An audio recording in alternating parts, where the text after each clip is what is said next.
Welcome to day 2 of the IoT Bootcamp organized by Mitov Software and Embarcadero. My name is Boyan Mitov, the president of Mitov Software, and today I will demonstrate you how to connect to Arduino from Delphi. There are many ways to communicate with Arduino. Some of the most popular are simple serial communication, structured packet serial communication, communication over Ethernet or Wi-Fi, TCP or UDP, Bluetooth Classic, and Bluetooth LE. Now let's create some cool projects using some of those communications.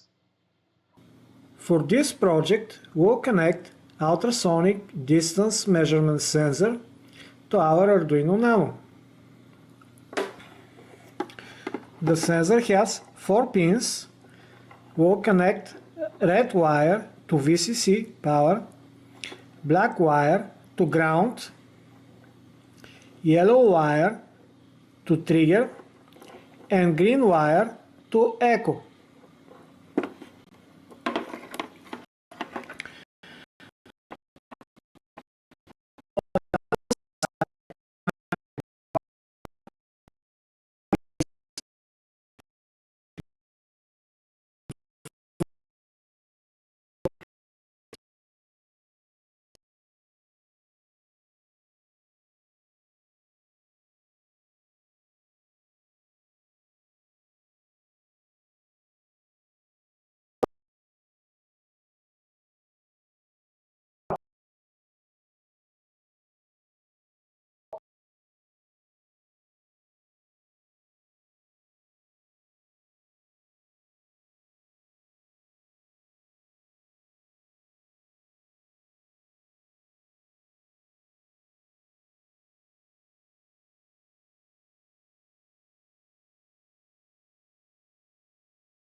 Now we can create a Delphi application to receive the distance from the sensor.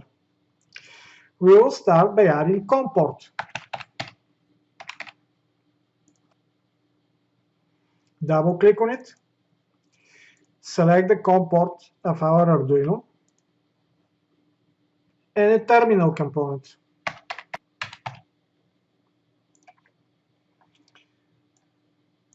Set the terminal to align client so it will take the full form.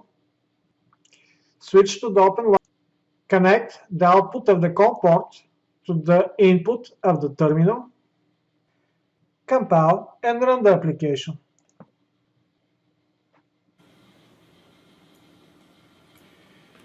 You can see the data arriving from the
editor, connect the output pin of the COM port to the input pin of the unpacked component, add two more channels to the scope component, connect the output pin of the first floating point channel to channel 0 of the scope and the first angular gauge, the output of the second floating point channel to channel 1 of the scope and the second gauge, the output of the Boolean channel to channel 2 of the scope, and the input of the LED. Compile and run the application.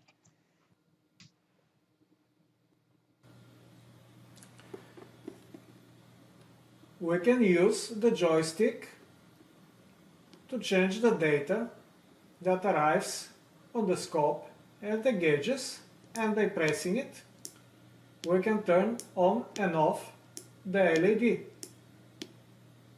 This also will be shown on the scope.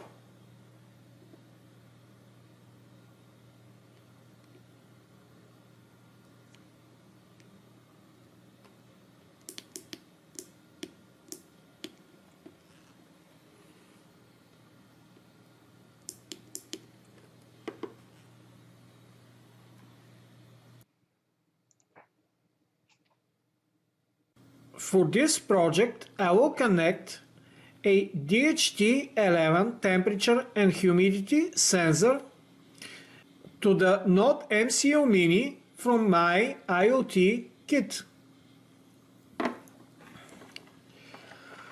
We will connect a red wire to the VCC pin of the DHT11, black wire to the ground pin, and blue wire to the data pin. The DHT11 uses a proprietary digital protocol to communicate with the microcontroller.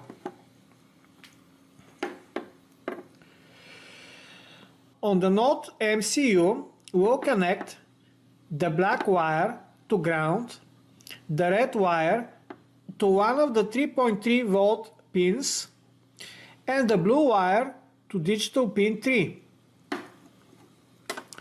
You can see also the pins labeled on the top of the module.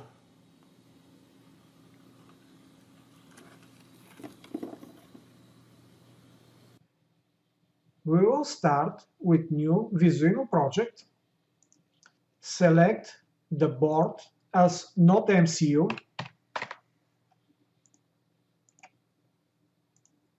The Node MCU has Wi-Fi module.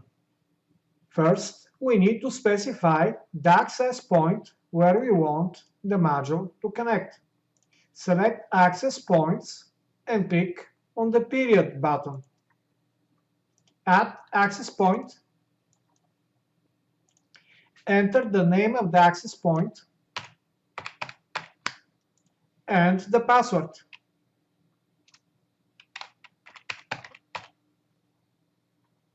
Close the access points dialog. Next, we need to specify the name of the module so we can discover it on the network. We will call it DHT11 server. The module is ready to connect to the network. Now we need to add server socket. Select Sockets and click on the Period button. Then add a TCP/IP server socket. Set the port of the socket to 8080 and close the sockets dialog. To read data from the DHT11 module, we need to add Visuino component for it. The module is connected on digital pin 3, so we'll connect the sensor output pin of the component to the digital input pin of digital channel 3.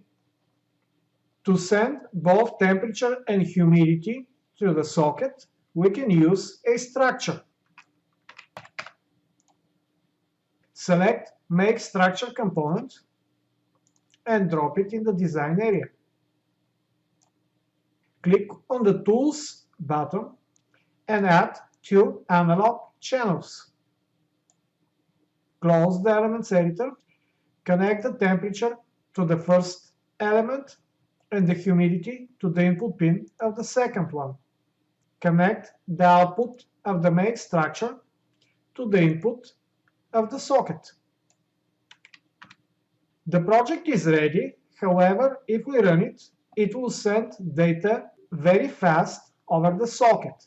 We would like to send temperature and humidity data only once a second. For this, we can use a clock generator.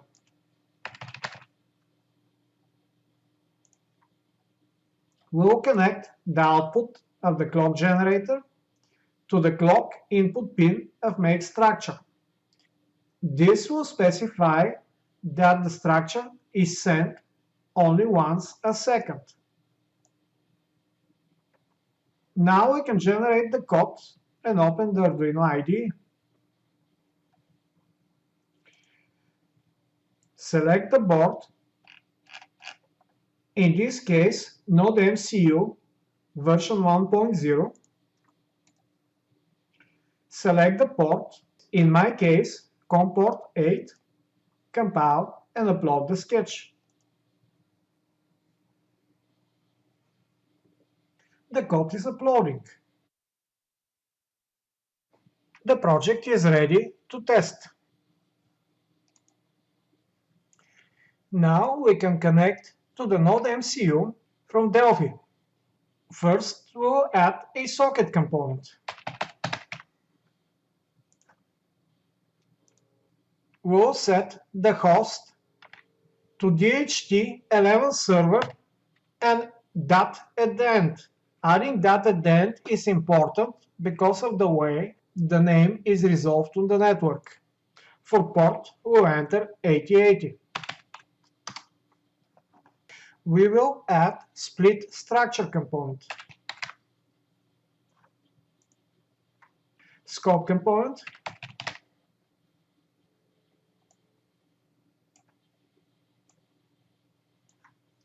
Thermometer.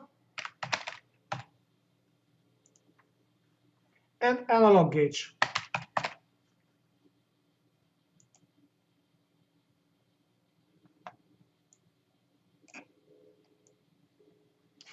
We will switch to the OpenWire view. We will click on the Tools button of the split structure and add 2 float channels. Close the Elements editor. Connect the output of the client socket to the input pin of the structure. Add 1 more channel to the scope component. Connect the 2 channels to the 2 elements of the split structure. And the output of the first element to the thermometer, the output of the second element to the angular gauge. Now we can compile and run the application.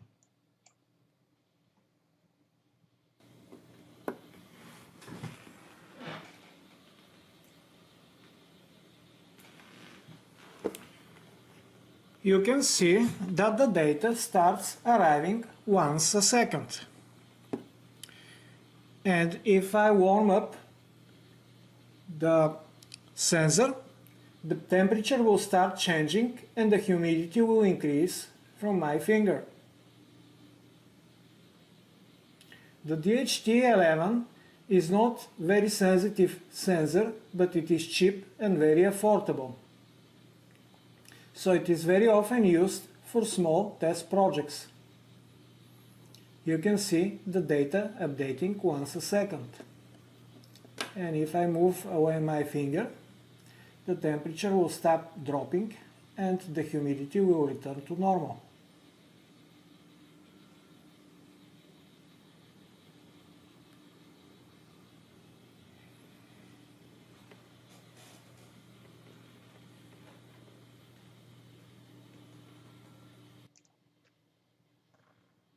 For this project, I will connect I2C organic LED display to the Node MCU Mini from the kit.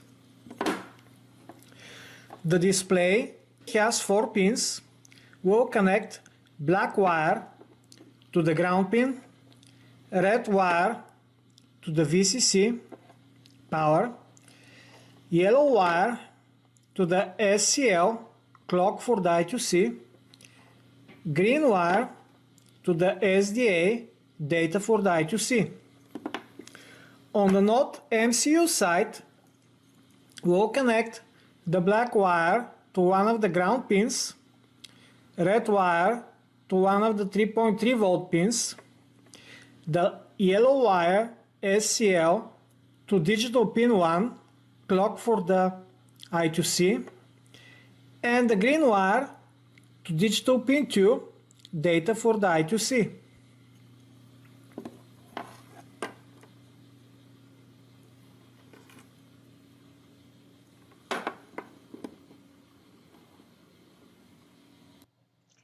We will start with new Visuino project. Select the board as Node MCU, expand modules, Wi-Fi, add access point, set the access point SSID and password,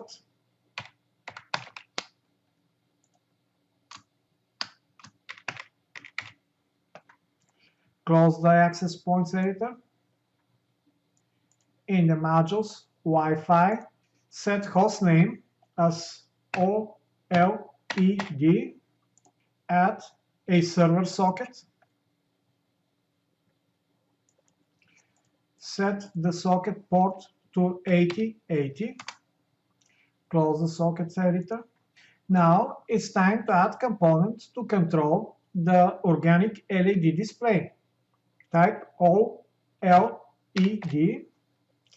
and select the I2C version. Drop it in the design area. Connect the output pin of the display to the input pin of the I2C channel. Connect the output pin of the server socket to the input pin of the display. Generate the Arduino code and open the Arduino IDE. Compile and upload the code. The code is uploaded and the Node MCU is ready. Now it's time to connect to the module from Delphi. We will start by adding a client socket component. Set the host as OLED dot. Remember to put the dot at the end, otherwise the module will not be discovered from the network. Set the port My grandfather was a fire and brimstone preacher. Add a memo. Set the alignment to client to take the full form. Clear the lines so the memo will be clean at the beginning.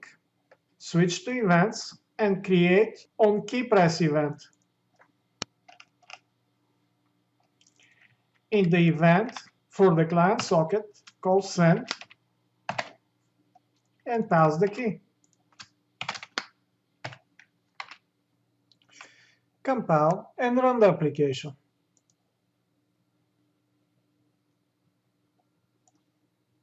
If we type anything in the memo, it will appear on our display.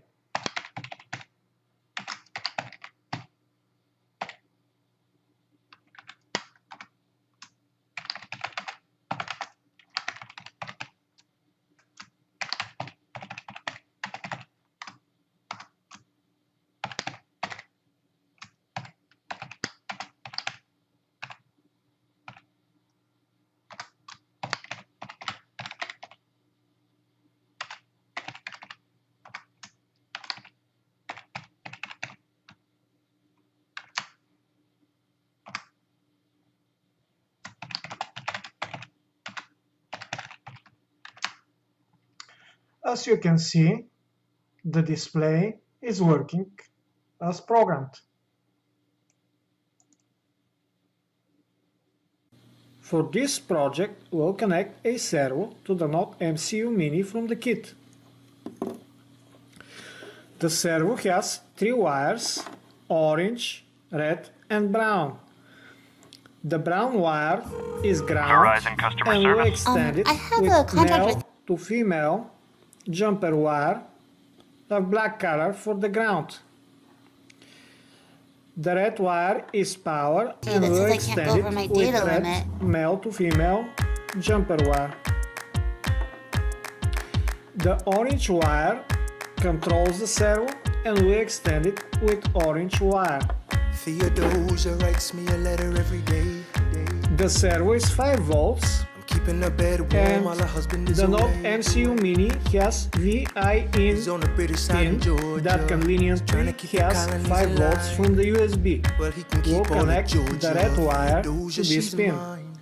We'll connect Love the doesn't black wire discriminate between the to the sinners and ground pin, saints. It takes and it takes and it takes and we and keep we'll loving connect anyway. the orange wire Laugh and we to cry digital and pin break 3. and we make our mistakes. And if there's a reason I'm by her side, and so many have tried, then I'm willing to wait. We will start with new Visuino project. Select board type as Node MCU.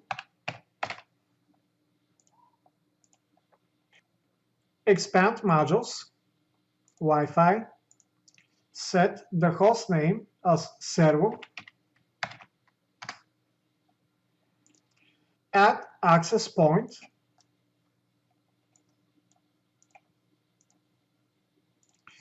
Set SSID for the access point, in my case, ACES. And password. Close the access points editor.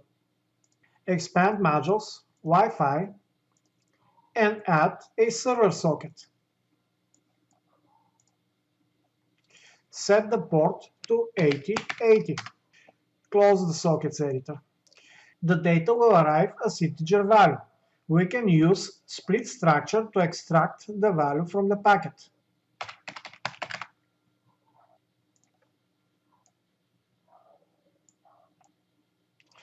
Connect the output pin of the server socket to the input pin of split structure. Click on the Tools button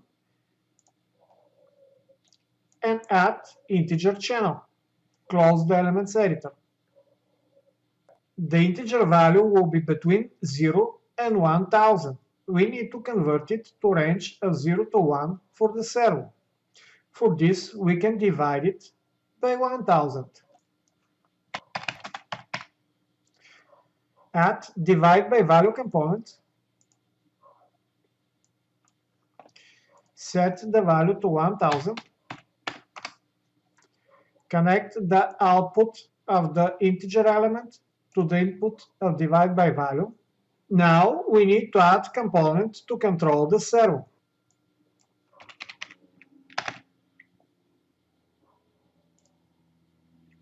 Connect the output pin of divide by value to the input pin of the servo control component. And connect the output of the servo component to the digital input pin of digital channel 3 where our servo is connected.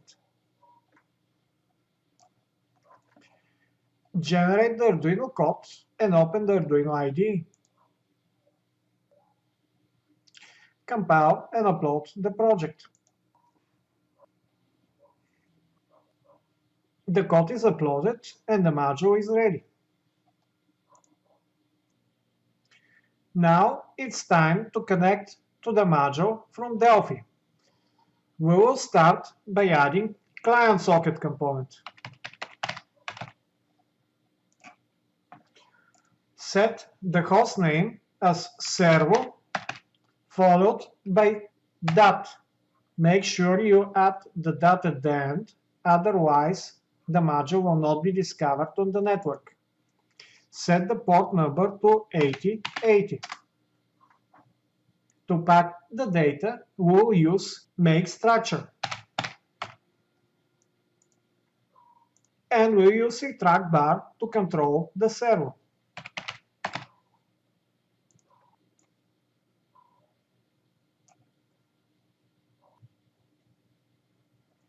set the max property of the track bar to 1000. Select the position property and click on the button at front of the property name. Select integer source pin. This will add integer source pin to the position property using Visual Live Binding. Click on the OpenWire tab. Click on the Tools button of the Make structure and add integer channel. Connect the position pin of the track bar to the in pin of the integer element. Connect the out pin of the make structure to the in pin of the socket. Compile and run the application.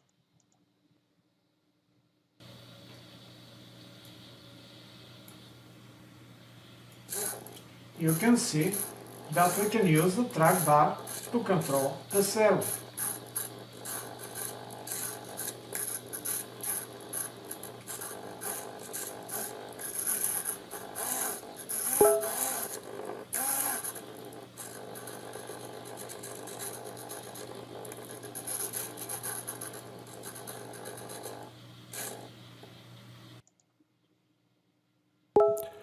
Great. Thank you, Boyan.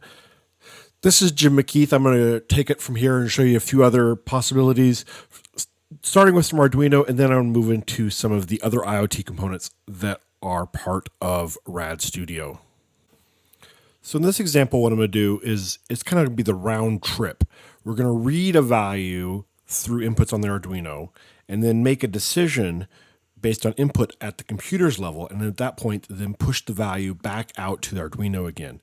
Now, the example is going to be simple enough that it could be done on the Arduino itself, but the reason I'm doing this at the computer level is so that the computer could access databases or maybe input from another person that's running on the computer side or something along those lines. So it's some sort of more complex scenario than the simple demo shows. But you'll see the potential of what you're able to do through a round trip in this sample here. Now I've connected the keyboard matrix to my Arduino Nano here. And the pin that it's connected to, let's see if we can get this to come into focus. So you'll notice that,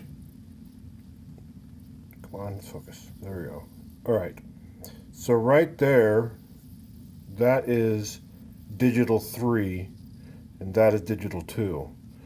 And if you look on the keyboard matrix, there's a little number 1 right there, and a little number 8 right there. There's the 8, and there's the 1. Oh, there we go, now I can see it. So there's the 8, there's the 1.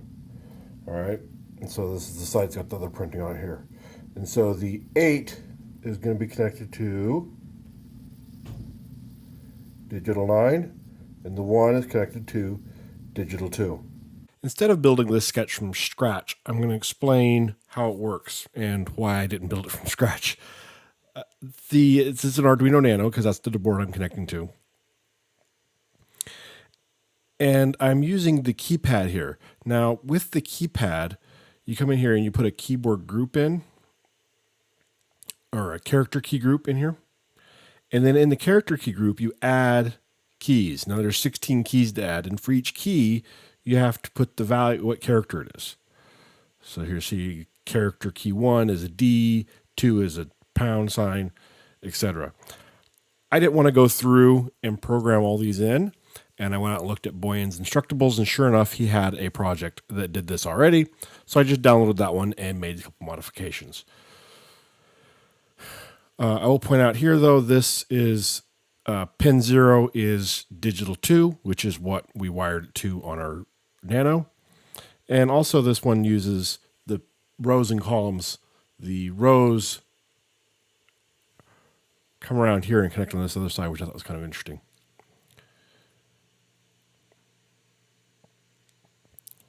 Now, one modification I made to this, I'll point out here that the output from the keypad is sent back through the serial port here. But then the serial port is read, and whatever comes from that, I use this compare character value here, and I'm comparing it to a space. I could compare it to any character, any single character, but I decided to use space. And so what happens is if the character that's read from the serial port is a space, then we send a signal around here to pin 13, which is the LED pin. So it'll turn the LED on.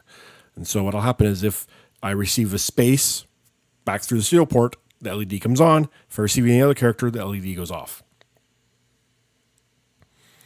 So you can download this from Boyan and make that one modification there, or I'll include this on the download page, so you can just download it from there as well, from the main page for the today as well. So I'll go ahead and deploy this. And while we're doing that, I'll jump over here to Delphi. Now in Delphi, I've put down a communication lab COM port, although you can use other COM ports from other libraries that include COM ports. But in this case, I use communication lab COM port and a terminal. And I use OpenWire to connect these up so that I read the output from the COM port and put it into the terminal here to display it. Now, at this point, all this would do is display the value that I'm getting back from that COM port to the user, so the user could see what keypads or numbers being pressed on the keypad. But what I've done is I've added some code here to take this a step further. So I'm reading the see what the text ends with. So it's just going to keep getting this longer and longer string of text. And if the last 3 digits are 333, then I'm going to send that space. Otherwise, I'm going to send an A, which could be any other character, but in this case, I'm sending an A. So let's go ahead and run this.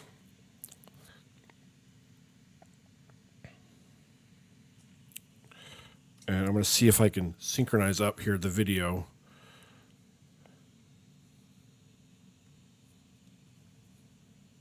So here is the number pad there, and I'm going to come in here and I'm going to type, let's go ahead and type 333. So you see there the 3 shows up, 3, and you see this second LED lit up here.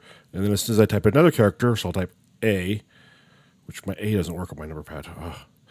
I use D, that one works, or pound. There we go, pound works. So I hit pound, and the light goes off. And then I hit 3, and it lights back up again, pound, it goes off. If I type another character sequence, so 5, 6, 7, nothing. But then as soon as I hit 3, there we go, it lights up again. So the idea behind this, and I was going to use the RGB one and show different colors for different users was the idea, but I don't have enough pins to do that correctly, so I would need like a different kind of board, maybe a Mega or a regular Arduino. But what this does is the idea is that you could have a code that your user types in here on the keypad that would then trigger, so that when they type this code in here, it goes to the software, to the Delphi software, and then the Delphi software can then recognize that user, in this case the user number is 333, and send a signal back to here, which could unlock a lock, invoke some sort of action based on that. So what I was going to go with a nurse's station, for example. So you go up here and the nurse says, okay, I have patient 333, punches it in, the light lights up saying, okay, I'm ready to take vitals for this patient now, and it can collect all the vitals for that patient, knowing who the patient is based on the value punched in here. It would also check to see if you typed an invalid value, then you could get feedback from that as well using maybe the OLED or the RGB LED, one of those options, something that's a little more information coming from it than just a single LED here. But you get the idea as far as how to do this. So let's take a look at some of the IoT components that are built into RAD Studio. They're available through the Get It Package Manager. So I'm going to come here, Get It Package Manager, and select the category of Internet of Things components. Now there's 54 components right now. Each of these different components you can connect to control. And apparently I hit a key on the keyboard that opened a browser window. Oh, right here, I hit that, opens a browser window. See? Click here to go to the product homepage. So there you go. You can go to the homepage to buy these different things. Beacon Fence is our solution that lets you work with multiple beacons, whereas the rest of these are specific devices that you can buy these devices and then talk to these individual devices. Now I'm going to point something out here. Let's go to the heart rate. Heart rate. So there's multiple heart rate monitors here. You see there's 8 different entries here for heart rate monitors. Some of these are specific. So this is the Polar H7, the Zephyr, for example, actually have both of these heart rate monitors. Each of these are different brands of heart rate monitors, whereas this one here is a generic heart rate monitor. So what that means, though, is the generic heart rate monitor is just the generic official spec, the official service definition for a heart rate monitor. All of these, or at least I know these two do, but I believe all of these implement this one here, but then they add other things, other layers on top of that interface so that you can get additional information. So I'm going to go ahead and install the generic heart rate monitor here. And I have to agree to the license agreement here. It downloads it and installs it, builds it all, installs it into the IDE, so we're ready to go.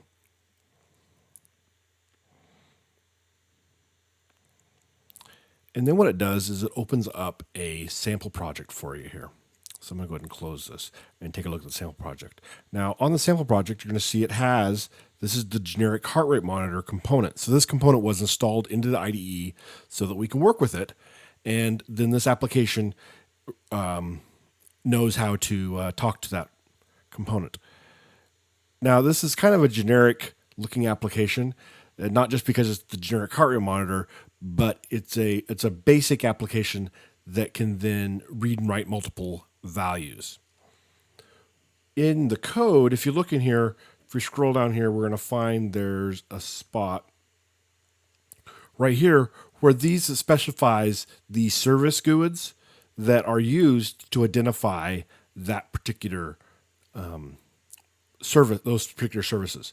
The rest of this code is going to be pretty much identical, I think identical across all these sample applications. But those GUIDs there are where it specifies the specific GUIDs, the gap profiles that are used to identify those different services that are supported by that component. So I'm going to go ahead and run this here. I am going to run it on OS 10. And the reason is that I'm running in a virtual machine and trying to get the Bluetooth connection inside the virtual machine is a pain unless I use a separate Bluetooth dongle, which is very small and I appear to have misplaced. So that's fine. That's the great thing about Delphi is it runs on all these different platforms. So let's go ahead and run this on OS 10. I got to switch over here to my desktop. So here it is running on OS 10. And I can click to discover Bluetooth LE devices. So this is going to discover all heart rate monitor service devices. No devices found. Oh, come on. I have 2 devices on right now. Maybe they switched off because I had them for too long. Okay, let's try this again.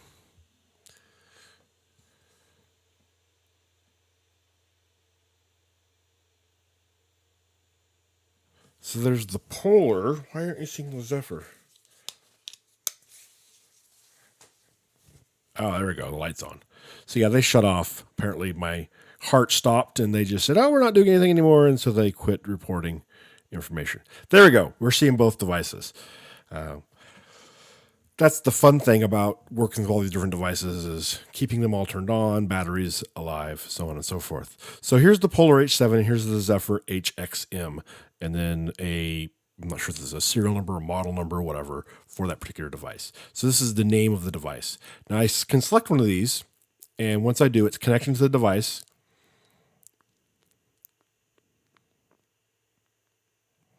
I found sometimes if it doesn't connect, and you time it out and click it. Now it works quick. So yeah, sometimes it's not able to connect on the first attempt. And once I do that, then I can come down here to the services. So the way it works is you have read and write, or read and subscribe services. And I can come down here to a service. I can say what service, the heart rate service. And that heart rate service has 2 different properties. One's the body sensor location and the heart rate count. So I'm going to go to the body sensor location, hit read.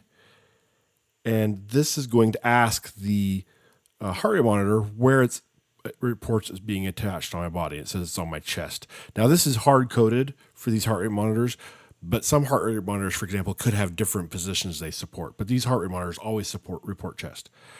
And then if I want to get the value, I come down here and I want to say, I'm going to subscribe to the service for the heart rate and get the heart rate measurement and hit subscribe. And it's going to start reporting my heart rate here in just a second. There we go. My heart rate is 74 beats per minute.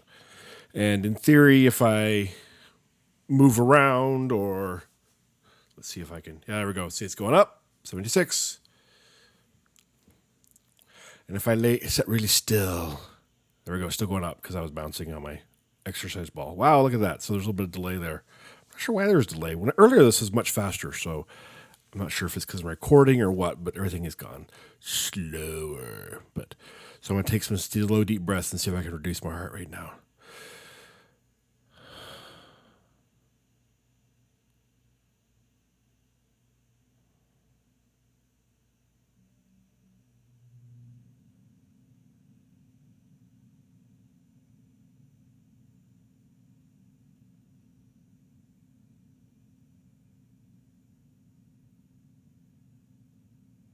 So there you go. Got my heart rate start going back down again.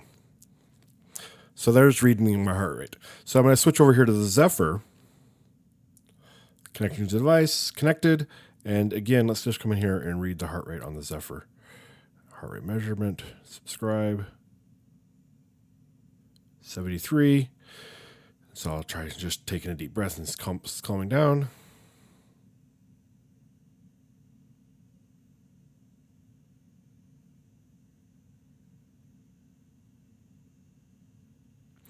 You know what? It appears the Zephyr is just faster responding than the Polar was, interestingly. So let's go heart rate up here.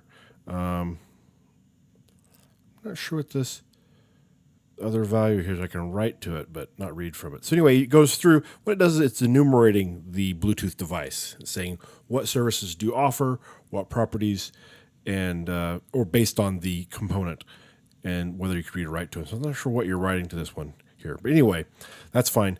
Got the main thing here that I wanted to show you was just that you can read and write to it. So now what's the difference? Why would you want to go with the Zephyr component or the Polar component specifically? I'm glad you asked. So let's take a look at that. So let's come back in here to Tools, get it, Package Manager. We'll say Heart.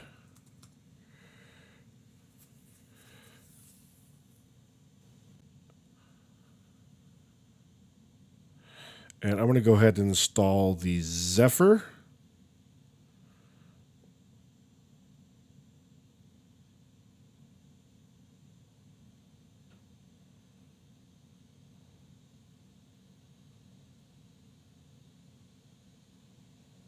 It's going to install it and build it.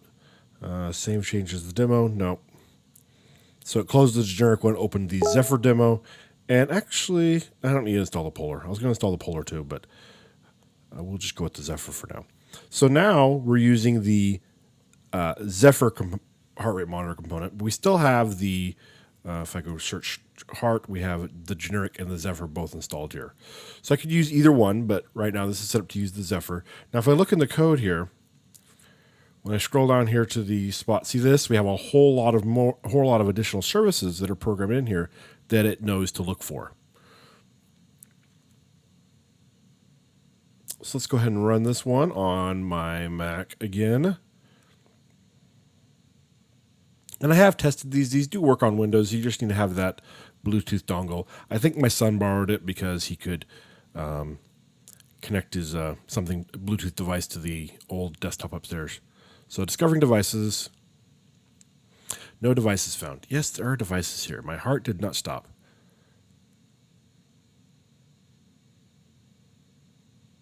There we go. They're both there. I don't know. Apparently it didn't have the handshake with the OS yet. So we're using the Zephyr component, but it found both devices. Now the reason is because at the discovery level, it is discovering devices that implement the heart rate profile, the gap profile. So both of these implement that profile. So it discovers both of them. There's a lot of other Bluetooth LE devices around here that aren't being discovered because they don't implement the Bluetooth profile. Now at this point, I could look at these to determine in code which one is a Zephyr and which one isn't, but it's not filtering that. So now if I come here to the Zephyr and connect to it, it's connected on the first try, yes. And go to service, notice we have additional information. We have device information, which I can come over here. I can get system ID, serial number, manufacturer name, IEEE. So let's go system ID, read that.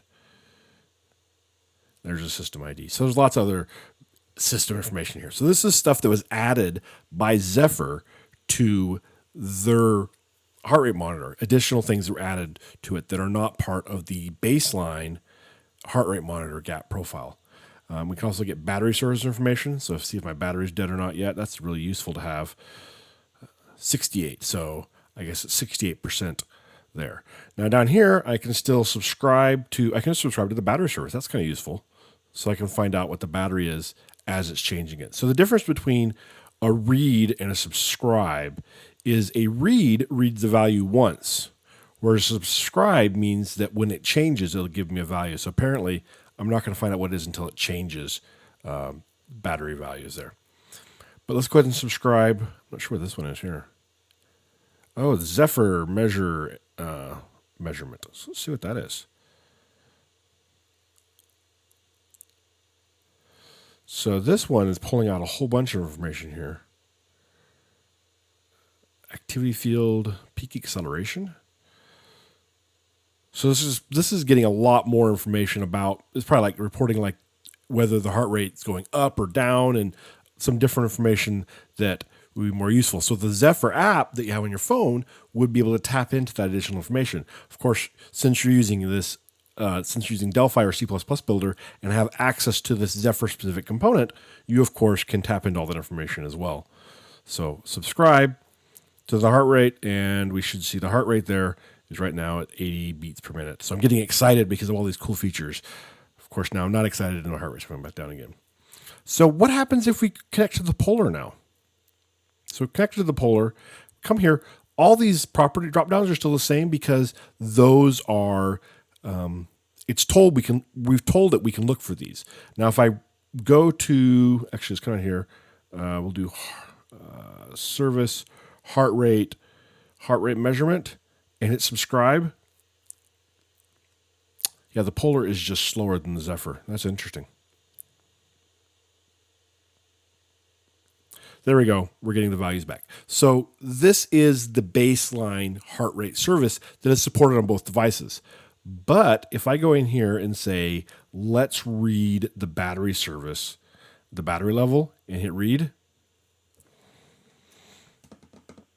it doesn't get anything back. Oh, it did. So their battery service is compatible. Here, I was going to say it doesn't work.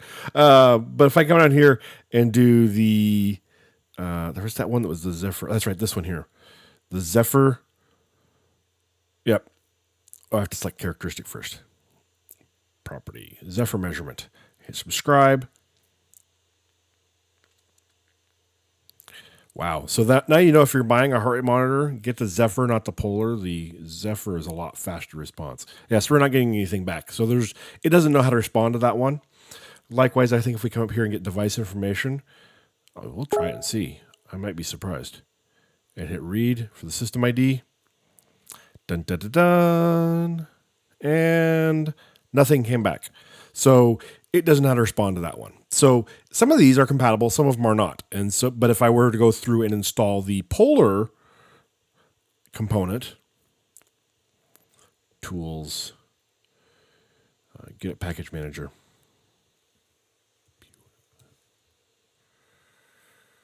So we'll install the Polar heart rate monitor. Look, we got cadence sensors, speed sensors, stride sensors.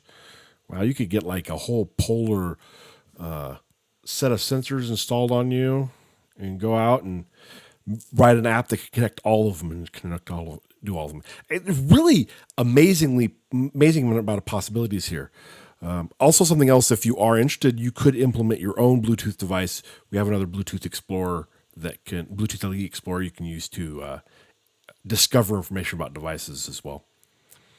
Let's not save changes to the Zephyr. So we're running the Polar one now. And if I'm not going to bother going into the code, but if we did go into the code, it would be a different set of GUIDs there.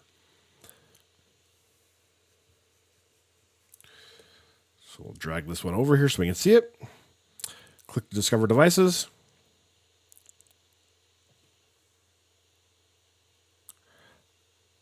And it just saw the Polar. That's interesting. So I wonder if this one is looking at a different service instead of the... Yep, we just used the Polar. So this one is more selective in its filtering. So if I come in here to the Polar, and we're connecting to the Polar now.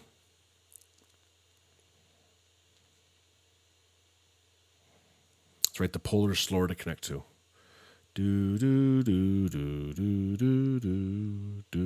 That's too slow. I'm impatient. Connected. Okay. And we come down here to service. So again, we have device information here. But it's probably might be using a different GUID behind the scenes. Let's see if it pulls it. Maybe it doesn't pull a value back. Maybe the Polar just doesn't report device information, even though it's supposed to support it. There we go. So we got device information back this time, whereas we didn't before. If I come down here, it only has heart rate, so you can't subscribe to the battery or that additional special Zephyr packet that came back. So this one only has the heart rate there. So this doesn't add a whole lot over the base heart rate monitor. It adds the device information, the battery service over the base heart rate monitor, but it doesn't add the additional, like Zephyr did, the things that are specific to the Zephyr. Like you could subscribe to the battery and get the more detailed packet back. Okay, that's kind of the introduction to Bluetooth LE, or how to use Bluetooth LE components. There's a whole bunch of those components in there, and actually a lot of other devices that are non-Bluetooth devices as well in here.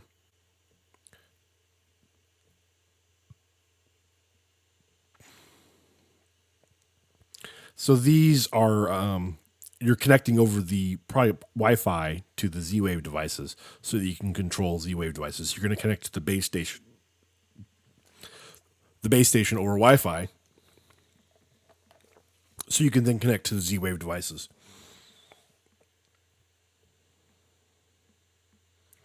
A lot of these are over Wi-Fi connections, yeah, or Bluetooth. If you're connecting directly to the device, it's Bluetooth LE. If you're connecting to like a base station or something like that, like probably the Honeywell Z-Wave. So if it's Z-Wave, you don't have a Z-Wave antenna directly in your device. So what you're using is you're going to use Wi-Fi to connect to the base station, and the base station is going to connect to the device via Z-Wave.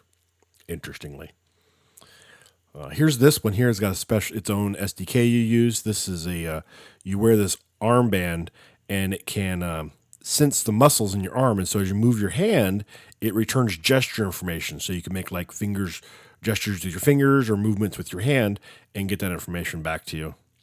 Pretty cool. I have one of those and play with it. I do have a scale, but I couldn't find it. There were blood pressure monitors, more speed monitors, more locks. I need to get some of these fancy locks for my house. They're just so cool. Oh, there's a gas sensor. These are the Texas Instruments sensor tags. You can get these. These are what they are. Is they're a collection of sensors that you can read from, and so you can pick up these sensor tags and do read quite a bit of information from them.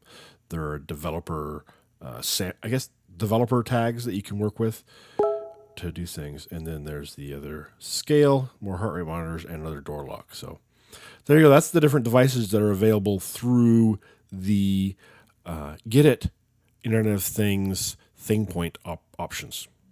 If you would like some more information, visit our IoT Bootcamp homepage, which is embt.co/IoT Bootcamp 2017.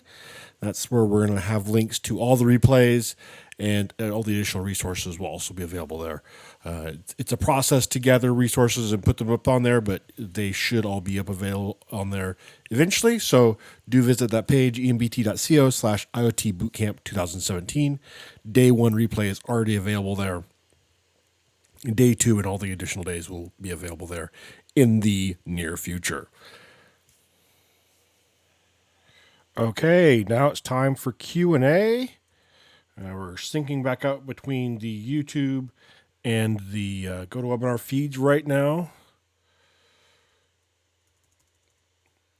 But if you do have any questions, go ahead and put them in the question panel in the GoToWebinar software and or the chat window in YouTube, and we'll do our best to get them answered for you. I'm going to go ahead and send out a link here to Boyan posted all the downloads from yesterday are available now. Actually, both downloads from yesterday and today are available there. So you can check those out. When you download some of those of Visuino projects, you can take a look at those. Start working with them. Okay, Boyan, you there? We can do some Q&A here. Yes, I'm here. I know Craig just messaged me that his power went out, and apparently the power company's outage reporting system is down. So he may be a little bit before he gets back online, but I think we can handle it for today. Lots of good questions here. Maybe I know Craig's in Texas, so it's not snow related. All right. So, what components were you using there today, and what are people's options for ways to talk to the Arduino and stuff like that? So we already today we're showing Delphi Berlin. Ideally, enterprise for the rest of the week, but today they probably could have gone with a starter. What else do they need beyond that? Yeah, the components that I demonstrated were communication lab, instrument lab, and plot lab. The minimum you need is communication lab. The components, yeah, somebody was complaining that they cost some money, but the components are actually fully functional and free for non-commercial purposes. So if you just want to play with the modules and communicate with them, that's all completely free. It's not. I don't think it can get any cheaper than this. And again, if you create commercial products with it, I would think that the price of the components is well worth it in that case. I would fully expect you to consider purchasing a license. If you don't want to use the yes? Oh, go ahead. Yeah, if you don't want to use the components, of course, there are other ball socket components and serial port components. They may not be as easy to use and as convenient, but I'm absolutely sure they all will work perfectly fine. So, and again, I mean, if you really want to dig into it, you can use the Windows API and write your own components or your own low-level communication. That's all perfectly fine. Part of the fun, I guess. Yeah, so it sounds like the minimum they were going to want to have communications lab to be able to talk to it. Although, like you said, they could use the API, OS APIs directly or something like Async Pro. And then the instrumentation is the one with the gauges, They're right? Optional.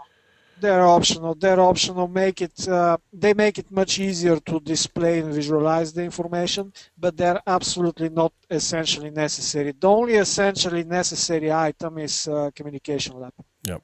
And then Visuino is the part that was used for building the applications that are being deployed to Arduino. And technically, they could get away without using Visuino, but it's one of those things that once you look at Visuino versus the alternatives, I don't know why anybody'd want to do anything but Visuino, to be honest. And it's really reasonably priced. It is. You said there's a 30-day free trial, and then it works for 5 minutes at a time. Is that right? Yeah, basically the way it works is every time you run it, it will run 5 minutes, and then you can run it again for another 5 minutes without even registration or anything. Then you can get a 30 days trial by registering on the website, creating an account, and requesting a trial key. And that trial key will work for 30 days, and you can use it as much as you want within those 30 days. And then if you really like it, and if 5 minutes is too short for you, because after the trial period it will revert back to 5 minutes, then you may consider actually ordering it. It's an extremely expensive product. It costs $10 or $9.99 to be precise. And the license, if you buy it for this price, works forever, but it will cover only versions that are released within 3 months from the time you purchase. After that, you can continue to use it, but you will not be able to get new versions. If you get new versions, they will again be restricted. And if you want to pay another $9.99, you can get while you're still covered by your coverage, you can get another 12 months of free updates, or for $19.98 you can at the beginning you can get 16 months, one bonus month of updates for Visuino. And if before that period expires you order for $9.99, it will add another 12 months, so you can keep recharging it and get always the latest version covered by your effectively subscription for updates. So that's how it works. And in terms of alternatives, somebody actually posted a link to how to control stepper motors without Visuino. And I went and checked that link, and I find that link quite exciting because it immediately shows you how much more complex and how much more code you need to write to do that. And I would estimate that it's going to take you quite a few hours, even if you're experienced, to get it to work if you have to write that code, versus doing that with Visuino, which probably is going to take you somewhere within about a minute and a half. Right, so you can judge for yourself if the time that's being saved is really worth the price of Visuino. Yeah, I agree. There's also, here's the link for Async Pro if you want to use that instead. Honestly, after Code Rage, when Boyan did his presentation on Visuino, I went out and bought the subscription, the $19.99 version of Visuino, and the communications lab right there that day, because it's just like, for me that price seemed like a no-brainer, but that was me. Okay, lots of other questions here. Let's go if we can go through some of these. There are some questions of confusion about the kit, if they have to have that specific kit or if they can use a different kit, because some people thought the shipping, since it's coming from China, was a little expensive. Although, from my experience shopping around, the kit, even with shipping, about $50 for that kit is still a really good price. So, Boyan, do you want to add anything about what kind of hardware they should look at getting? Sure. No, you absolutely don't need to buy this kit. We selected this kit, and I selected the components in the kit based on my experience with components, because those are really easy to use components, especially if you're a beginner and if you don't have a lot of experience with connecting electronic and electrical equipment effectively. They do not require breadboards. They don't require you to know how to use breadboard, though breadboard is included in case somebody wants to use it. And yeah, I mean, I sure will post some more complex tutorials including the breadboard. But in essence, you can just get the module that the controller that is included in the kit, one of the controllers, hook it directly with wires to the module, and within literally within seconds to be able to use and work with that module. If you want to purchase your own modules, absolutely, please go ahead. If you want to purchase your own microcontrollers, please go ahead. It all will work perfectly fine. I simply have tried to make it as simple as possible to use. That was the attempt. And because I have received a number of modules from MakerFabs, and I receive modules from other manufacturers as well and suppliers. I have been particularly impressed by the quality of the modules that MakerFabs designs and manufactures. And I trusted them that the additional modules that they will pick to include in the kit, in addition to the Node MCU that they have manufactured, as example, will be of good quality. So that's the reason I picked MakerFabs versus other suppliers. And the MakerFabs prices are quite good prices, especially considering the very good quality that I have seen out of them. Yeah, so the shipping is $52 or $53 for the slower shipping, and then $63 for the faster shipping, which is a pretty good price, I think, for what you're getting in there. And I was pretty happy with the quality as well. Let's see. Now, what about FireMonkey or Android? Julio's asked about that. The stuff we showed, does that work on FireMonkey and Android as well, or what does and what doesn't work?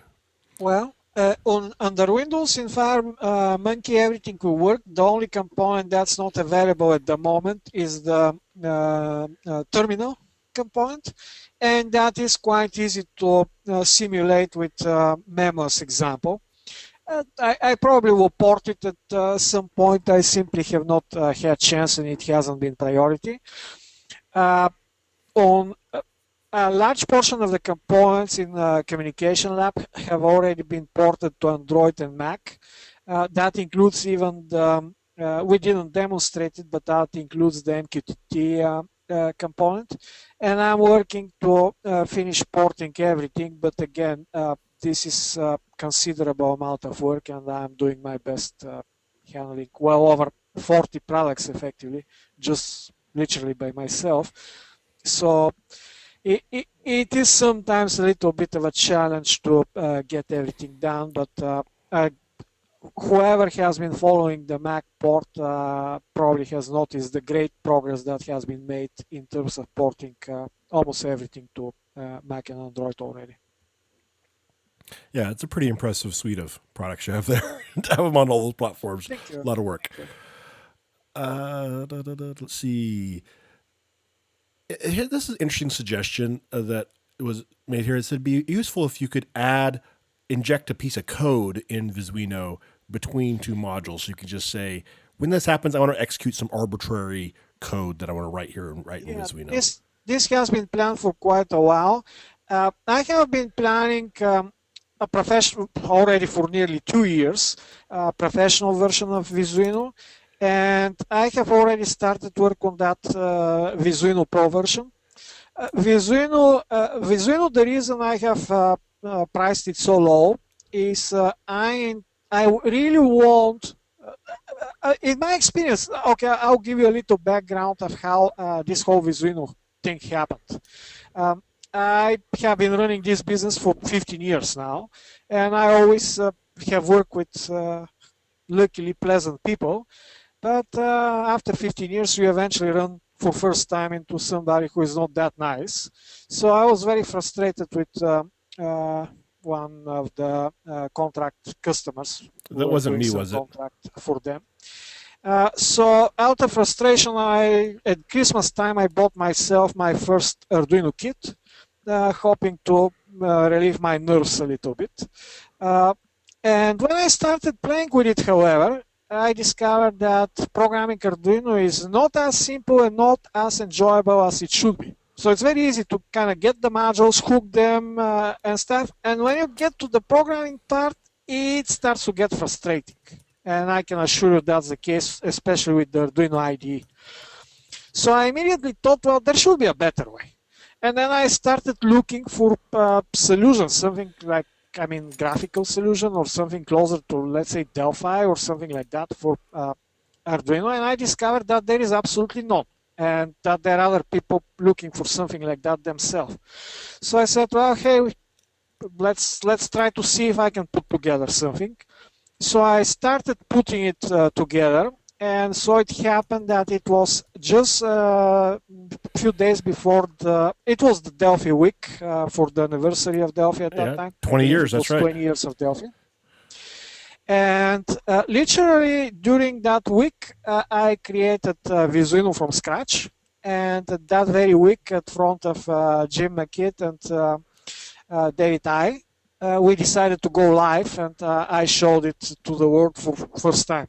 Literally 5 days old. So that's the history of Visuino. So when I created it, I decided, okay, this has to be a tool that any kid can use, and at the same time it should be powerful enough so for even the hardcore professionals to be able to utilize it and use it. And you should be able to do anything from very, very simple project all the way to complex Internet of Things solution seamlessly. So that was the goal. And because the goal was simplicity of use and people to be able to use it even if they don't have any programming background, I intentionally have tried to avoid any notion of writing code.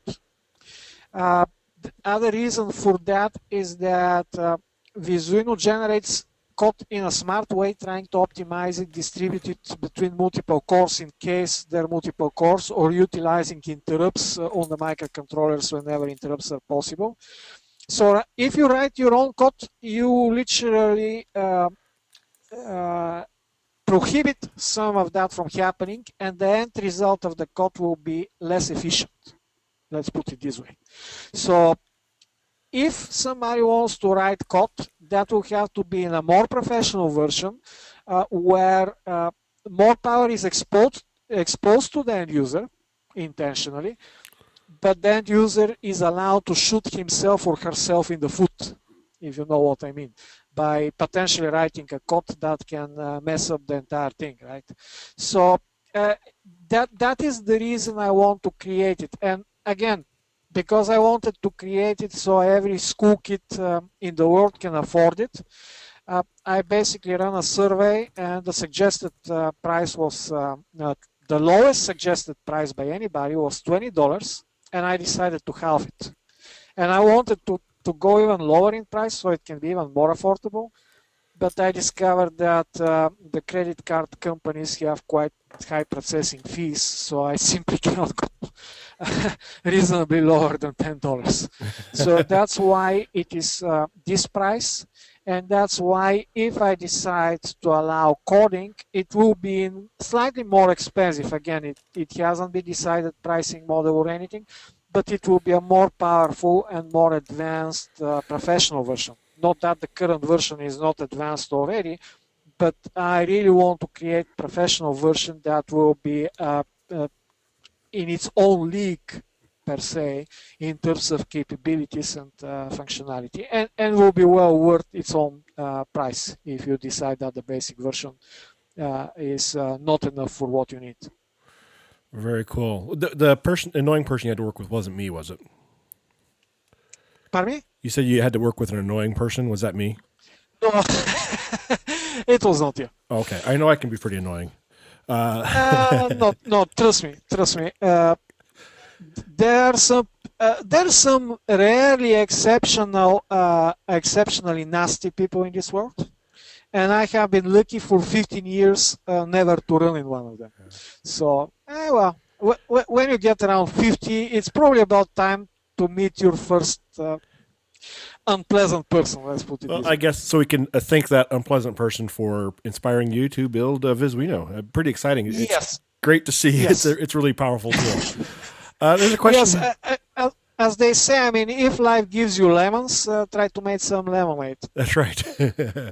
Julia's asking about controlling this stuff remotely. We're going to talk about some of that stuff tomorrow with RAD Server for sure. So you can tune in for that. Anything you want to add to that, though, Boyan, today? Yeah, sure. I actually demonstrated with the Node MCU. All of the projects that were done with the Node MCU, they're going over Wi-Fi. So they're effectively remotely connected.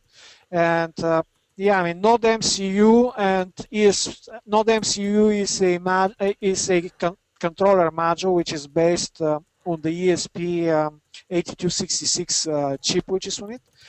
And that module is among my favorites for remote control and remote applications and IoT in general when Wi-Fi is used, because the module costs anywhere between $2 for the naked version and around $4 or $5 for the Node MCU version. Has the Wi-Fi capability and has all of the pins and stuff. So that's one reason I picked it for this kit. And it was, I mean, the demos which I demonstrated, they were remote control demos within Wi-Fi distance. And I have more tutorials on such things. Yeah, your Instructables page has got a lot of good resources on it here. Let me bring that up here. Instructables. Here's the Instructable on setting up the Arduino IDE to use the Node MCU, the ESP8266. But then if we go here to all of your Instructables, there's a lot of good Instructables there. So I'll put the link in here for that. And those links will all be added to the day one as well. Well, all these links, I'll make sure these links get added shortly so you can check those out. Let's see. Lots of other places to buy Arduino kits. Yes, there are. There's AliExpress has some cheap ones. You can find some kits on Amazon. Earlier, we're talking about this robot here from Alago. Elego, yeah, Elego. Elego. They have both robot and kit, and their robot was decent quality. I have not seen their kits, but I would expect the kit to be also decent quality. It's not as high quality as Maker Fabs, but it was a very good quality for the price. So yes, Elego also has a reasonably priced kit. Again, be aware that a lot of those kits that you can get, they're more complex to connect the components, expect you to have a little bit more knowledge in terms of what you connect and how. And also the components tend to be simpler. This particular kit that I have selected, it includes the very much full range of components and connections between them. So I have selected components that are digital, analog components, I2C components, proprietary digital interface, pulse width modulation, RGB, LED, and the rotary encoder, which unfortunately we couldn't handle. The remote controller, infrared, both transmitter and receiver are included. So the kit is specifically picked. I mean, I picked the components from my experience. So you have literally almost every single type of sensor or output device from the different types. And at the same time, they're all very easy to connect. So that was the goal when I was picking the components for the kit. Most other kits have a lot of stuff and it's cool stuff, but they don't they by far don't cover the full range of capabilities. So you have to buy a kit, and very often you need to get at least few more modules in addition to the kit to really kind of experiment with everything. And the things you get from kit, from some of them you get a bunch of LEDs and stuff like that, but to test and experiment you rarely need more than one LED. So the other one, they have just thrown it in. Yeah. My impression from many of those kits is that they have just picked whatever they have extra and they have just thrown it in the kit to take rid of it. I mean, it's great to get it, but you just don't need it. When I created this kit, my mindset was different. My mindset was, I will pick only the things that are needed, and exactly one of each type. The only exception are the buttons, because you very often want to have two buttons to control things. For everything else, I really want only one of these things, so you can have as many different things to experiment with, and at the same time, of course, to keep the price low. And we picked, based on my experience, a supplier that has demonstrated good quality to me in the past, and this time I was not disappointed. Yeah, and certainly if you do have a specific project, and that kit's kind of designed for introduction experimentation. But if you have a specific project you want to tackle, definitely you're going to order some specific parts for that. Yes. I do. Yes. Let's see. I had a blog post here I brought up. Someone asked about running on Raspberry Pi. You can check out this blog post here by Stefan Neeland about how to run Delphi apps on Raspberry Pi. So that's a good one there. Also, if you're wanting to, probably two of the higher end part makers out there are SparkFun and Adafruit. So sparkfun.com and adafruit.com are the respective websites. They're a little more expensive. They have a nice selection, some good products. They're really good quality manufacturers, so you can definitely check those out. And do not have the Arduino. Oh, there it is right there. Arduino.cc as well is the originator of the Arduino hardware. And you can come out here, and this is a good place to go out and see the difference in specs between the different types of drive, the different types of boards. So the Mega's got 256 kilobytes of RAM, flash memory, as opposed to the Nano was got like what we saw 25, 32, something like that. 32, I think it was. So different there. Let's see what else. Maker Fabs, lots of stuff there. Oh, and I'm gonna do a plug here for Blaise Pascal magazine. Boyan's a regular contributor out there. He's got a number of articles that are really, really useful about Visuino and his different labs available there. So check out Blaise Pascal magazine, and you can learn even more about IoT stuff. And they've always got some really interesting articles there on that one. Question here. Does Visuino have any capabilities to store data locally in EEPROM, for example, in case of network loss, and send back data when the network is up again? Yes, it does. It has EEPROM component that you can store data on the building EEPROM, and it has also component to control micro SD in case the internal EEPROM is not enough and you need to add micro SD module. And yes, you can buy micro SD modules. If I recall correctly, they're typically SPI. So as we demonstrated I2C communication, I personally prefer I2C communication as it requires only 2 wires and is simple to set up. SPI requires 3 wires and some modules come as I2C, others come as SPI, and some rare modules they can support both of them. I tend to prefer to use I2C communication in that case. The point is that yes, you can store the data either on the module itself, and typically all of the modules, both the Arduino and the ESP8266, they do have built-in EEPROM where you can store data while the module is offline, and even if you turn off the power, the data will stay. You can store data into the RAM and send it later. That's also available through Visuino. But in that case, that data will be lost if the module loses power.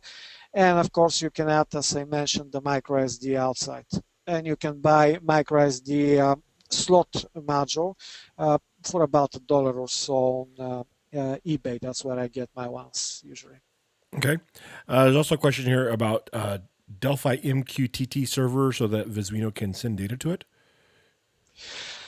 Right at the moment, I have created MQTT component for Delphi, which is a client component. I am actually planning MQTT server component.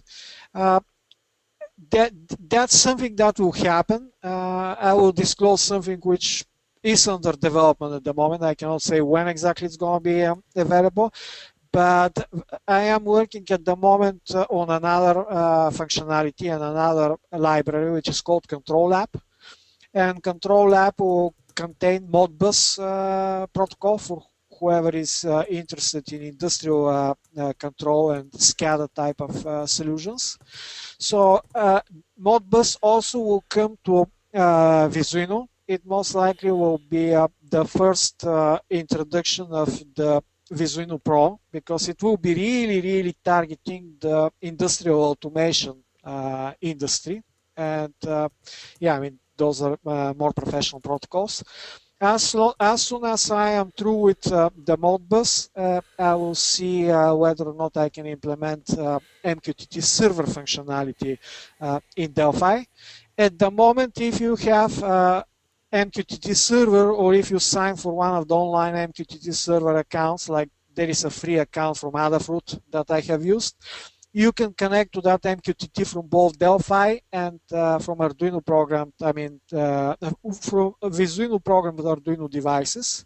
I demonstrated that during Code and the two will exchange data remotely. So you can have devices on the other end of the world and access them literally from anywhere around the world from Delphi applications through the MQTT server, and sync them and control them the other way around.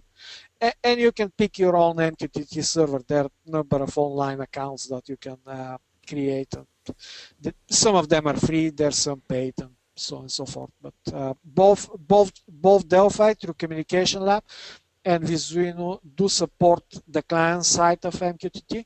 And probably both at some point will support server side as well. So you will be able, theoretically, I hope, to even create MQTT servers inside Node MCU module. That's my hope.